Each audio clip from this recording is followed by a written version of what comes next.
alchemists. So today we are in my kitchen and we're gonna make some nut milk for future culturing. It's a nice sunny Saturday, so you can see the nice sun here.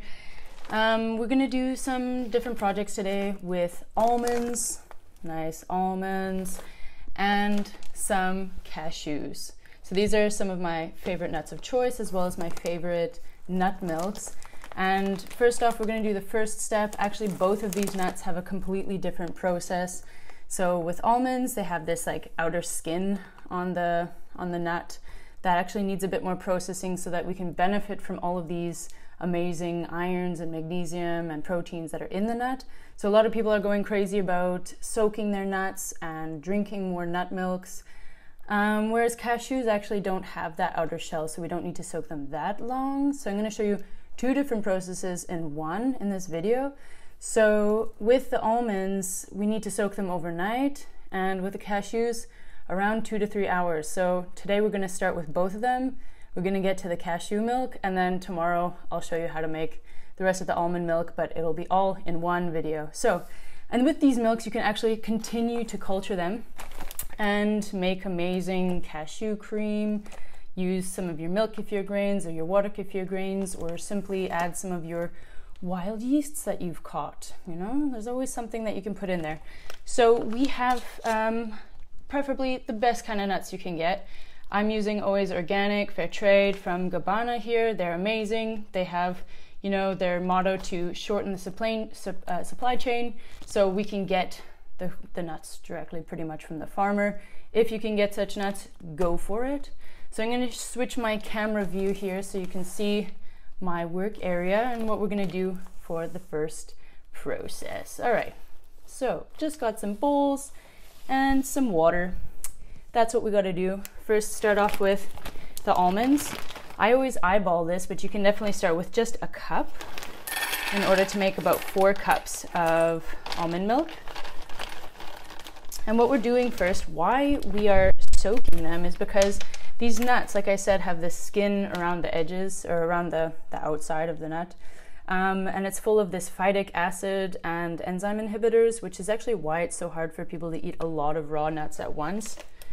And I'm going to put some cashews in here. And by soaking them, those enzymes are actually released and we don't have them anymore, which is amazing. So we can fully get those benefits from them. So I just have my nuts in there. Simple as that. We can do more, we can do less. Why don't we do a little bit more? I want to do some like cultured projects with these, you know. I have so many of them, so why not? Why not? And remember, they do get bigger, so if you fill a bowl full, they will start popping out of the bowl after they're soaked. They do double in size. And for water, depending where you are in the world, try to use dechlorinated water. Here in Europe, it's pretty okay, but if you're from North America, where I come from, the water might be tasting like a swimming pool full of chlorine and fluoride, and in that case, I would suggest like boil your water first and let it set to room temperature, or just let it evaporate for 24 hours and the chlorine will go away. There you have it. So I'm just step 1, soaking my nuts. And for the almonds, I'm going to be doing this overnight. You can actually let them soak for about 48 hours. And for cashews, because they don't have that protective layer, just about 2 or 3 hours. So don't let them go too long, otherwise they start turning blue. All right, so it's been a couple hours. The sun is still sort of shining here, and I'm going to show you about how to do the cashew milk. It's been sitting there for a while. They haven't turned blue or anything, which happens after some time if you let them sit too long.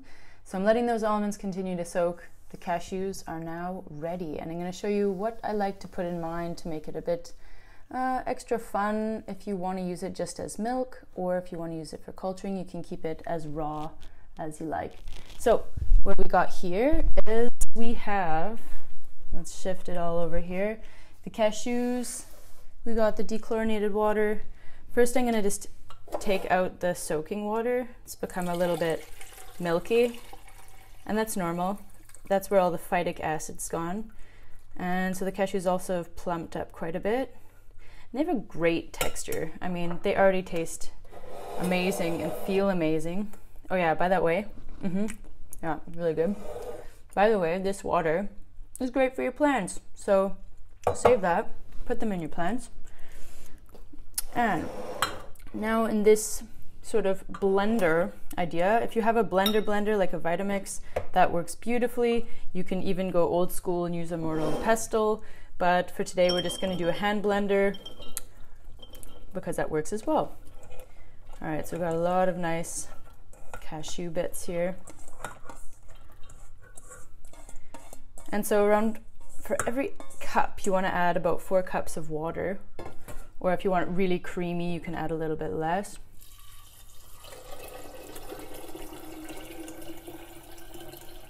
That's about 1 liter. I'm gonna add a little bit more because I let mine soak. I had a little bit more in there as well. So that's good. If you want to flavor your milk or your nut cheese already, your nut meal, then you can throw in some extra things. I have here a date and some cardamom pods. I think they go great in cashew milk. So just going to put those in there. Just remember to de-pit your dates before you put them in there because your blender won't like those pits. All right, so I put those in there and I'm going to go blending away. Just another piece of equipment that's really great to have on hand is your nut milk bag. Of course, you could always use a sieve, then you'll get more pulp in your milk. But if you have a nut milk bag, you can really make it milky and then get all of that pulp out of there.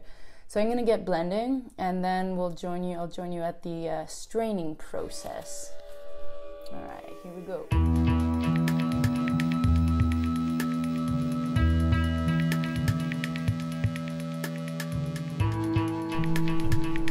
All right, so what I've been doing now is pouring that nut milk through my sieve into a funnel and squeezing out that pulp. Of course, a little bit of a mess is almost always necessary. That's part of the fun. So I've been squeezing out the pulp in small batches.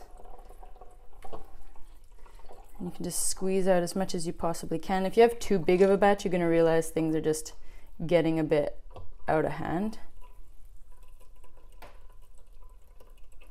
All right, I'm going to show you the pulp in a minute. Oh yeah, it's beautiful. So here we have some beautiful cashew pulp ready for the cheese making and ready for beautiful pie crusts or throwing in your sourdough bread. But ideally you can make some amazing cheeses out of it. Even though I added some dates and some cardamom, you can get some amazing flavors.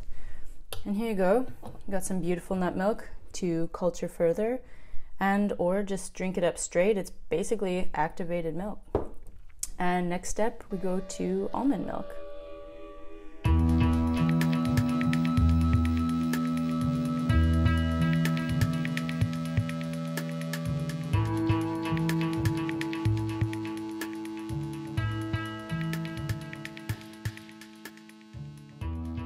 Hey there, alchemists. So we are doing day 2 with the almond milk. Yesterday's cashew milk turned out so great. Already most of it is gone, drank up, and the almond and the cashew meal was actually used for all sorts of different pastes last night with some injera. Check out the Instagram. All right, so what we're gonna do now is with the soaked almonds, I'm just gonna shift you over here. Check it out, nice and plump. Yeah. So now we're just gonna strain them, same thing as yesterday, just to give you an overview. Just throw that soaked almond water into your plants. They'll love it. Full of phytic acid, stuff that we don't really necessarily want, but your plants will be happy for. And I'm gonna do the same kind of blending technique in my jar and hand mixer. And some people just eat their almonds like this, technically called activated almonds. And I'm gonna put a liter of water on top of that.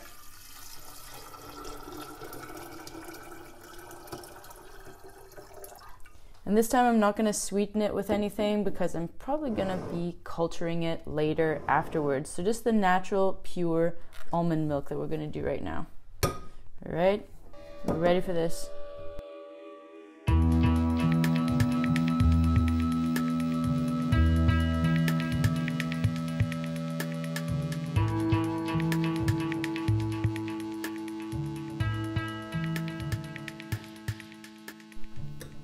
Alright, got some bigger chunks in there. You want it to be pretty foamy. So it's looking pretty foamy. Let's say it looks alright. Almonds have such a special taste when they're raw, and I really enjoy them. So same thing, I got my bottle here. I just cleaned it out and more or less sterilized it with hot water just to make sure that it's not contaminated with anything. So let's move up the screen so we can see how this works with our nut milk bag. Super handy tool.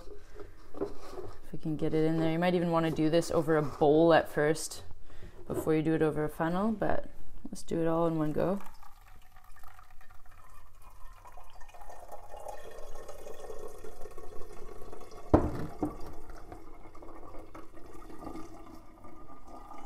And this almond meal I'm going to use for future pie crusts, I think, or throw it in my sourdough bread for a more nutty flavor. Just really squeeze it out. Good hand massage. Again, going to show you what that looks like. This almond meal. Nice. Good color. Check that out. Yeah. That's what we want. It smells almost cherry-like. I don't know if you get that almonds, raw almonds, have this like cherry sort of flavor and smell.